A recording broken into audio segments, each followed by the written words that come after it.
Hello दोस्तों, आपका स्वागत है आपके एनएसआर यूट्यूब चैनल पर। हम कल पढ़ रहे थे vector and scalar and vector का फोर्थ पार्ट और हमने उसको वेक्टर को फिनिश कर दिया था। आज हम पढ़ेंगे मोशन इन स्ट्रेट लाइन। क्या पढ़ेंगे? मोशन इन स्ट्रेट लाइन, जिसे कहते हैं हिंदी में सरल रेखा में गति। क्या कहते हैं? सरल रेखा में गति। तो इस वीडियो को अंत तक देखिएगा और इस वीडियो को अंत तक देखिएगा। जो भी कोई क्वेरी हो कमेंट में पूछ लीजिएगा और हमारे चैनल को शेयर कीजिए, लाइक कीजिए, सब्सक्राइब भी कीजिए। और जो भी क्लासेस की अपलोड होती है उसके लिए हमारे टेलीग्राम चैनल को ज्वाइन कर लीजिएगा। टेलीग्राम चैनल नेम क्या है? NS space sir. और क्लास नंबर हमारी कौन सी होगी? 9-8 नंबर तक की क्लास हमने वेक्टर की फिनिश कर ली थी। जो भी कुछ छूटा है वो प्लेलिस्ट सेक्शन में जाकर प्लेलिस्ट अपडेट है, आप कंप्लीट कर लीजिएगा। क्लियर?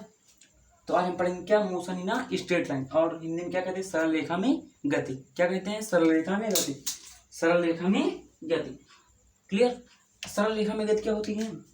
जब एक वस्तु एक सरल रेखा में, क्या? जब एक वस्तु कोई वस्तु है सरल रेखा के अनुदिश में सरल रेखा में गति करती है, तो इस प्रकार की गति को क्या कहते हैं? सरल रेखा में गति कहते हैं। मीन्स कोई वस्तु है, वस्तु कोई सरल रेखा मीन्स स्ट्रेट लाइन के अनुदिश गति करती है, तो इस प्रकार की गति को क्या कहते हैं? इस प्रकार की गति को क्या कहते हैं? Motion in straight line. Clear? Okay. जैसे हम सड़क पर चल रहे हैं, सीधे चल रहे हैं, तो क्या है? Motion in straight line. Clear? हम सड़क पर कैसे सीधे चल रहे हैं, यू चल रहे हैं, यू। क्लियर? कैसे चल रहे हैं? यू चल रहे हैं, यू। क्लियर? तो क्या है? सरल रेखा में गति। जैसे हम यू चल रहे हैं, यू, तो क्या है? सरल रेखा में गति मीन्स एक ही डायरेक्शन में हम चल रहे हैं, क्या है? सरल रेखा में गति। क्लियर? अब हम पढ़ेंगे दूरी, डिस्टेंस किसे कहते हैं? अब हम पढ़ेंगे दूरी। क्या? क्लियर? इतना क्लियर हुआ या नहीं? क्लियर? ओके। अब हम पढ़ेंगे दूरी को इंग्लिश में क्या कहते हैं? डिस्टेंस। किसी वस्तु द्वारा क्या होती है?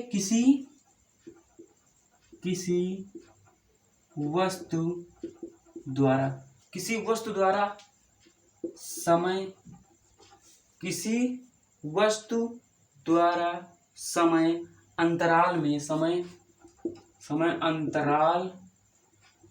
समय अंतराल में तय की गई मार्ग की लंबाई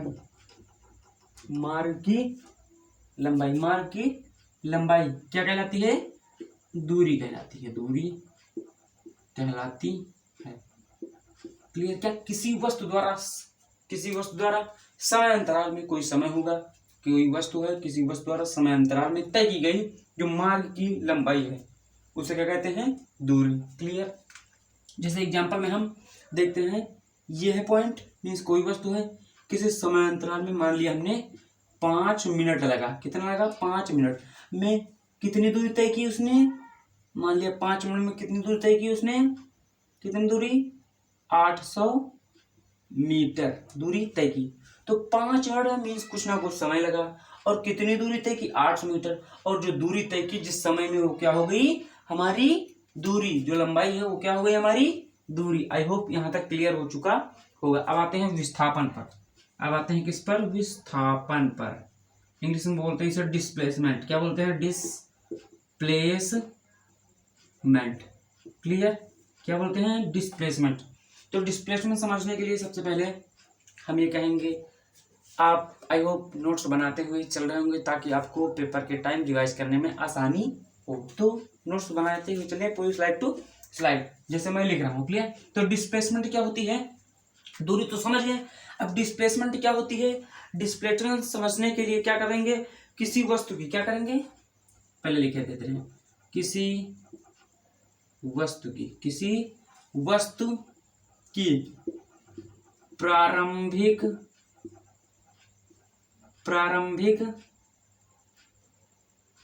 एवं अंतिम किसी वस्तु की प्रारंभिक एवं अंतिम। क्या? किसी वस्तु की प्रारंभिक एवं अंतिम स्थिति के बीच की न्यूनतम दूरी।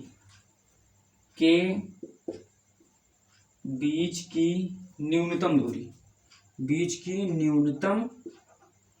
न्यूनतम दूरी क्या कहलाती है? विस्थापन कहलाती है। क्या कहलाती है?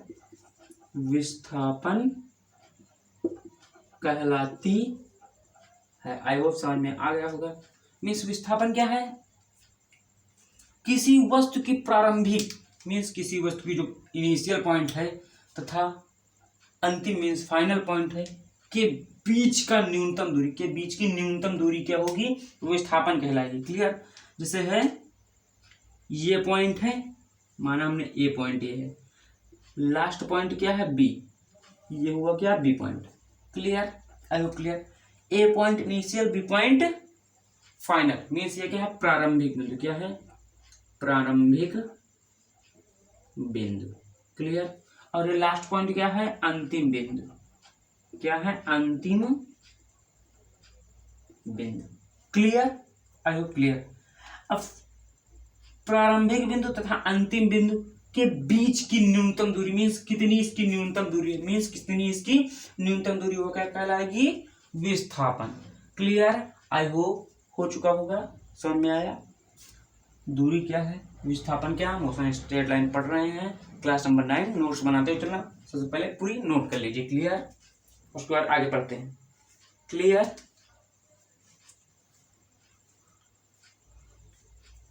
क्लियर? आई होप क्लियर हो चुका होगा। तो हम बढ़ते हैं अपने अगले टॉपिक की ओर। क्लियर?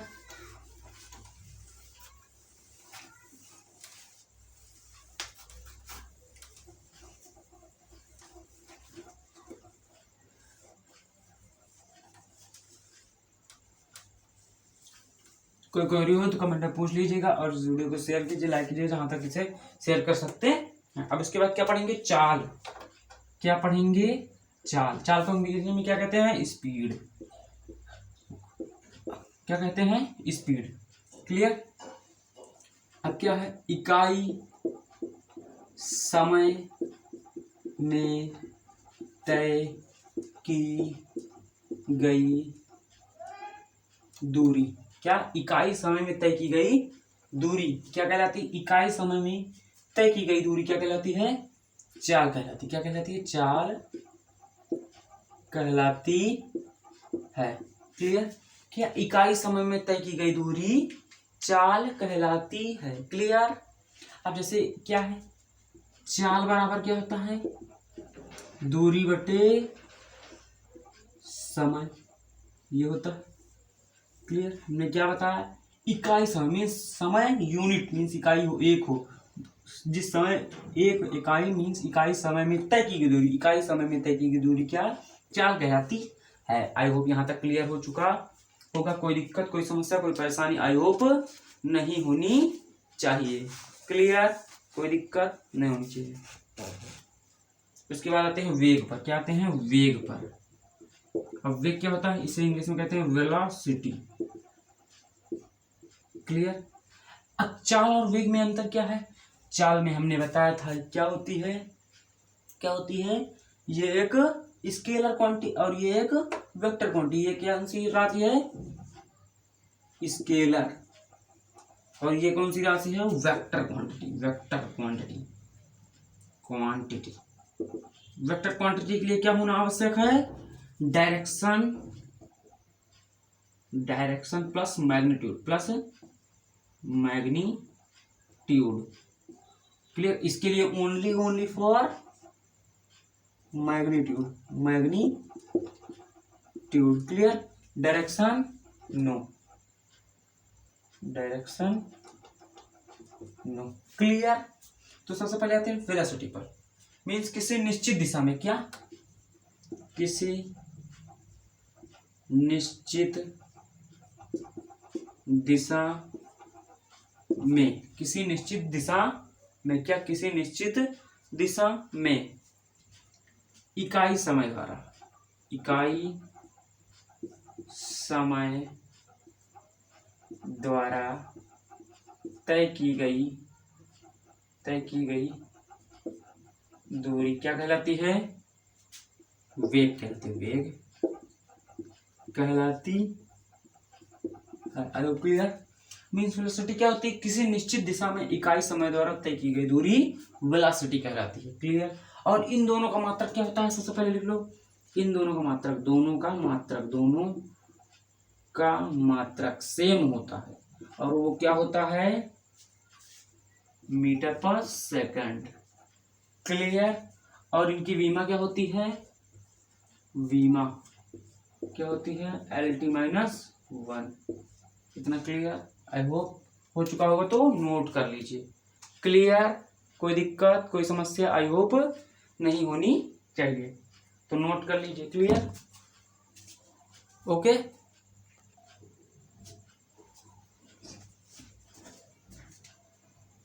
ओके, तो हम आ गए अपनी नेक्स्ट स्लाइड में। अब हम पढ़ेंगे क्या, औसत चाल। क्या पढ़ेंगे, औसत चाल। इसे इंग्लिश में क्या बोलते हैं, एवरेज स्पीड। क्या बोलते हैं, एवरेज स्पीड। आई होप आप लोग नोट्स बनाते हुए चल रहे होंगे। क्लियर। तो औसत चाल मीन्स एवरेज स्पीड। तो एवरेज स्पीड क्या कहते हैं, किसे कहते हैं, किसी वस्तु द्वारा, किसी वस्तु द्वारा किसी यात्रा में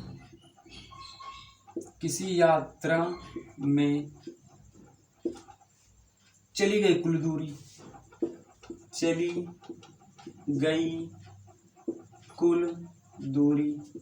तथा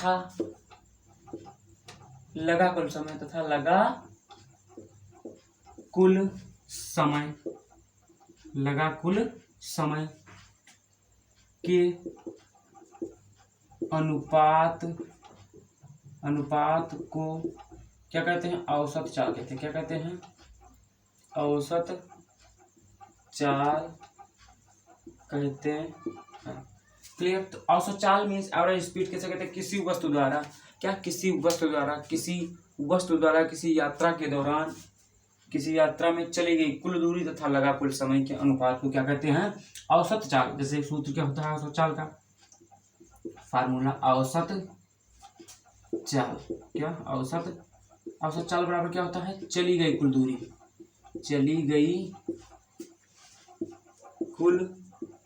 दूरी बटे लगा कुल समय। क्लियर। ये होता है हमारा क्या, फॉर्मूला। आई होप क्लियर, इतना क्लियर। अब हम पढ़ेंगे क्या, औसत वेलोसिटी, औसत वेग। जिसे इंग्लिश में बोलते हैं क्या, एवरेज क्या, वेलोसिटी। क्लियर। अब एवरेज वेलोसिटी क्या होती है, किसी निश्चित दिशा में किसी यात्रा के दौरान चली गई कुल दूरी तथा किसी यात्रा के दौरान क्या, किसी वस्तु द्वारा, लिख लो, किसी वस्तु द्वारा किसी निश्चित दिशा में,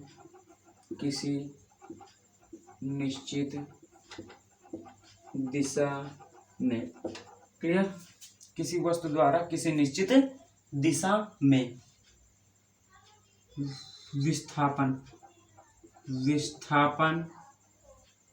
विस्थापन तथा समय का अनुपात क्या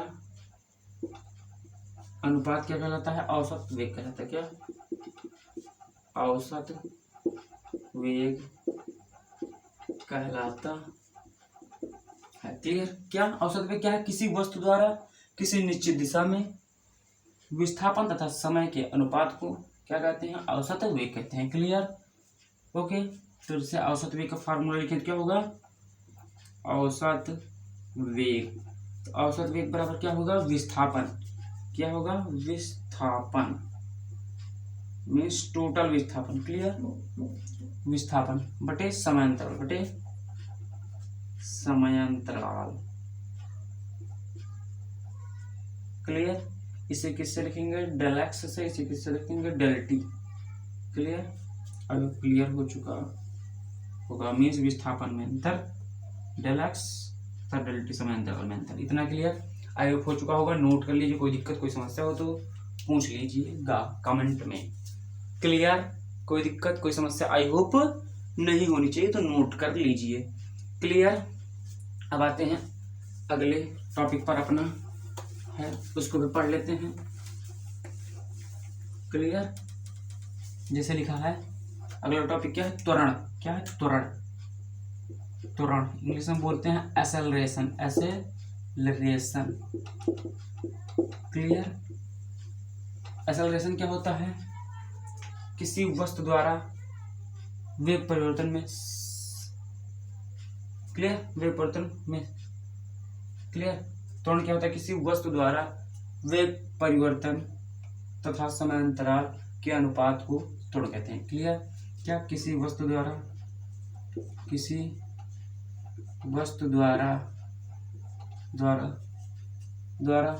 वेग में परिवर्तन तथा वेग में परिवर्तन हो गया तथा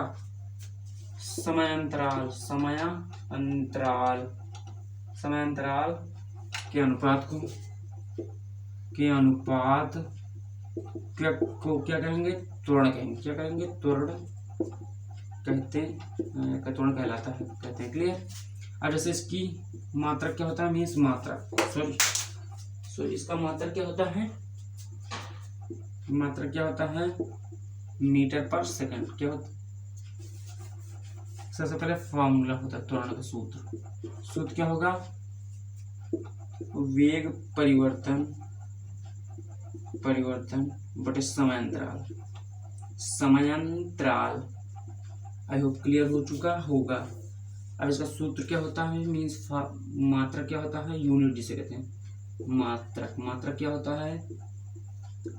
मीटर पर सेकंड स्क्वायर। क्लियर?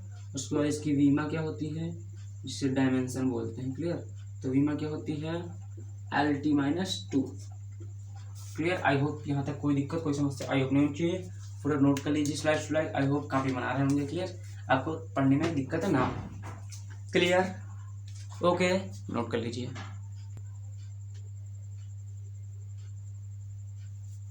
तो अब हम आ चुके हैं अपनी नेक्स्ट स्लाइड में, तो हम पढ़ते हैं। क्लियर? अब हम पढ़ेंगे डिस्प्लेसमेंट एंड डिस्टेंस। क्या पढ़ेंगे? Displacement and distance. क्या पढ़ेंगे? डिस्टेंस। और क्या पढ़ेंगे? डिस्प्लेसमेंट। क्या पढ़ेंगे? डिस्प्लेसमेंट। क्लियर? अब डिस्प्लेसमेंट बड़ा होता है कि डिस्प्लेसमेंट? तो डिस्प्लेसमेंट क्या होता है? फाइनल तथा इनिशियल पॉइंट के बीच की न्यूनतम दूरी क्या होती है? डिस्प्लेसमेंट। और डिस्टेंस क्या होती है? किसी वस्तु द्वारा किसी समांतराल में चली गई मार्ग की कुल लंबाई क्या होती है? डिस्टेंस। तो हम बताते हैं डिस्टेंस और डिस्प्लेसमेंट की न्यूनतम दूरी होती है तो डिस्प्लेसमेंट होता है। तो डिस्टेंस और डिस्प्लेसमेंट में अंतर क्या होता है? मीन्स क्या होता है? रिलेशन होता है। तो ये बड़ा होता है। क्लियर? तो डिस्टेंस बड़ा होता है किससे? डिस्प्लेसमेंट से। क्लियर? और एक बात और, डिस्टेंस जो होती है वो बराबर भी हो सकती है किसके? डिस्प्लेसमेंट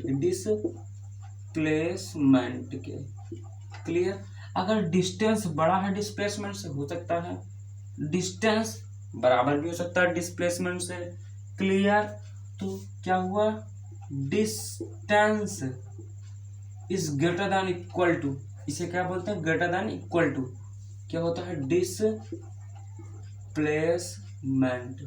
ये भी हो सकता है। आई होप क्लियर हो चुका होगा। हो गया? डिस्टेंस बड़ा भी हो सकता है और बराबर भी, तो मीन्स बड़ा भी हो सकता है और बराबर भी हो सकता है डिस्टेंस डिस्प्लेसमेंट से। क्लियर? अब देखो ये आ गया डिस्टेंस। क्लियर? अब ये डिस्प्लेसमेंट अगर इसको नीचे लाएंगे तो क्या होगा? डिस्प्लेसमेंट। क्लियर? यहाँ पर ग्रेटर देन इक्वल टू क्या आ गया? 1 ही तो बचा, नीचे लाएंगे तो ये क्या होगा? यहाँ से क्वेश्चन पूछा गया है। तो क्या? Distance upon displacement. क्या? Distance upon displacement is greater than equal to 1। Distance upon displacement greater than equal to 1। I hope clear हो चुका होगा। ओके, इतना क्लियर हुआ या नहीं हुआ? तो अब आते हैं अपने नेक्स्ट कॉन्सेप्ट पर। क्लियर? जैसे एक कॉन्सेप्ट हो गया, अब देखते हैं average speed and average velocity. Clear? जैसे आते हैं average speed and average velocity. Average velocity. अब एवरेज स्पीड क्या होती है, एवरेज वेलोसिटी हम पहले आपको बता चुके हैं। क्लियर। तो एवरेज स्पीड क्या होती है, बड़ी होती है। क्लियर। एवरेज वेलोसिटी से तो क्या होती है, फिर से जो होती है एवरेज स्पीड बराबर भी हो सकती है किससे, एवरेज वेलोसिटी से। क्लियर। तो इन दोनों से क्या निष्कर्ष निकला,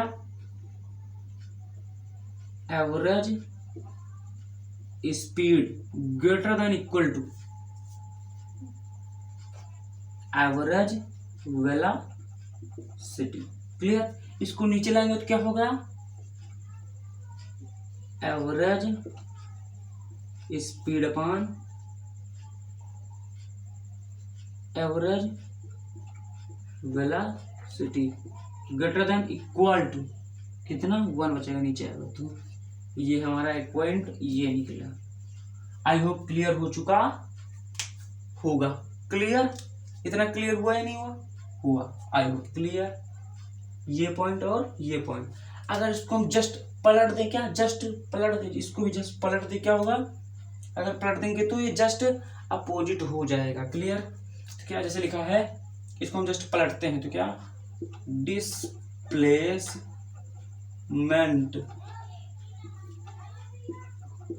अपॉन डिस्टेंस।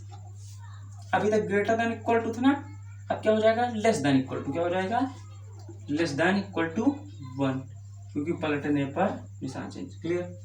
इसको करेंगे, अब जैसे ये है तो क्या, इसको पलटेंगे तो क्या होगा, पलटेंगे तो क्या होगा, एवरेज वेलोसिटी। क्या, average velocity upon average speed is less than equal to 1। इतना क्लियर। नोट कर लीजिए, कोई दिक्कत कोई समस्या हो तो बता दीजिएगा। लेकिन ये स्लाइड आपकी मोस्ट इंपॉर्टेंट है, क्योंकि यहाँ से एनडीए, एयरफोर्स, नेवी सभी परीक्षाओं में क्वेश्चन पूछे गए हैं। दैट्स ये। क्लियर। तो नोट कर लीजिए। आई होप नोट्स बना लीजिएगा, वरना आपको कोई दिक्कत का सामना ना करना पड़े, अन्यथा आपकी मर्जी। क्लियर। कोई दिक्कत कोई समस्या आई होप नहीं होनी चाहिए। ओके। अब उसके बाद आते हैं, एक टॉपिक और बचा है, नोट हो गया होगा, आई होप नोट हो गया होगा। क्लियर।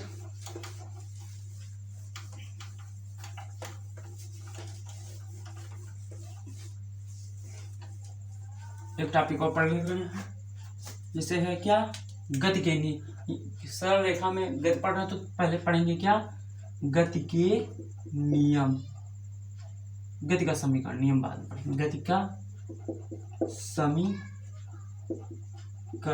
इसे इंग्लिश में बोलेंगे क्या, equation of motion. Equation of motion. Clear. जिसे गति के समीकरण कितने होते हैं, 3।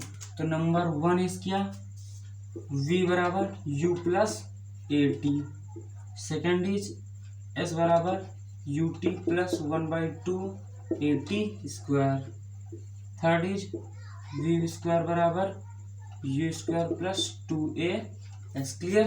तो v क्या है, मीन्स u, पहले u क्या है, जहां, जहां इंग्लिश में बोलेंगे वेयर इज। तो u बराबर क्या है, प्रारंभिक वेग। v क्या है, अंतिम वेग। क्लियर। t क्या है, समय। a क्या है, त्वरण। s क्या है, विस्थापन। और कुछ बचा है, q हो गया, v हो गया, a हो गया, आई होप क्लियर हो चुका होगा सब चीज। क्लियर। तो ये नोट कर लीजिए, कोई दिक्कत कोई समस्या कोई परेशानी हो तो आप बता दीजिएगा। क्लियर। तो आज के लिए पढ़ते हैं हम यहीं तक, मिलते हैं अगले वीडियो में। इस वीडियो को लाइक कीजिए, शेयर कीजिए, कमेंट कीजिए, जो भी कोई क्वेरी हो कमेंट में पूछ लीजिएगा। और हमारी इस क्लासेस की अपडेट के लिए हमारे टेलीग्राम चैनल NS स्पेशल को ज्वाइन कर लीजिएगा। टेलीग्राम पर जाइएगा, वहाँ पर NS स्पेशल ढूंढेंगे, मिल जाएगा, सर्च बार में क्लियर करेंगे। ओके। तो मिलते हैं अगले वीडियो में, मिलते हैं फुलान जोश के साथ। पढ़ते हैं। इस वीडियो को शेयर कर दीजिएगा, बस आपसे ये रिक्वेस्ट है। जय हिंद, जय भारत, वंदे मातरम।